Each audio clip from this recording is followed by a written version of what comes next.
ये आपको आज संविधान निर्माण और प्रयास के लेकर के अहम जानकारी देंगे। आज खास 7 अहम जानकारी, जब historical background of the Indian constitution, किस तरीके से संविधान बना और जब आरंभ हुआ था संविधान। सबसे पहले स्वराज संविधान 1927 प्रथम बार बन करके जो तैयार किया गया था, मोतीलाल नेहरू, जिसको नेहरू कमेटी भी कहा जाता है, उसके द्वारा बन के तैयार हो गया था।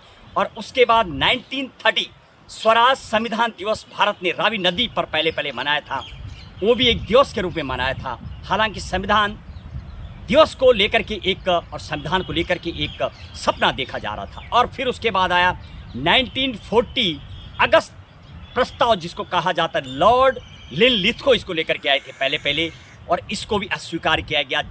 जंग की कील के समान इसको कहा गया और उसी के बाद सत्याग्रह चालू हो जाता है। और फिर आता है 1942 क्रिप्स प्रस्ताव आता है, 3 स्टेफर्ड क्रिप्स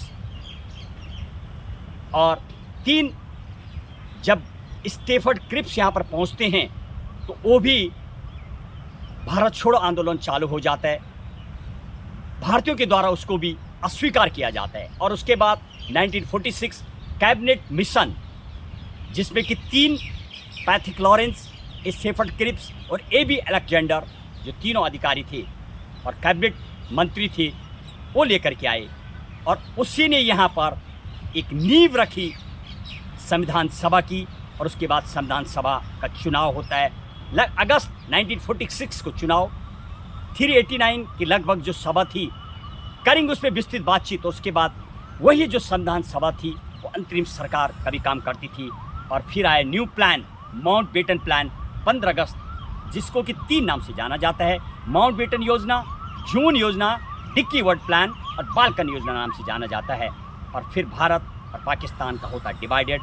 विभाजन की रूपरेखा के लिए VP मेनन को सीमा रेखा का निर्धारण रेड क्लिफ के द्वारा किया जाता है। और फिर संविधान का लिखना आरंभ हो जाता है। 29 अगस्त 1947 को सभा का गठन किया जाता है। और 30 अगस्त 1947 को जो 3 नाम से जानी जाती है समिति, पांडुलेखन समिति, ड्राफ्टिंग कमेटी जिसको कहा जाता है, मसौदा समिति, और उनको सौंपा गया संविधान लिखने के लिए, जिसके अध्यक्ष थे डॉक्टर भीमराव अंबेडकर। देंगे इस पे विस्तृत बातचीत। जय हिंद, जय भारत।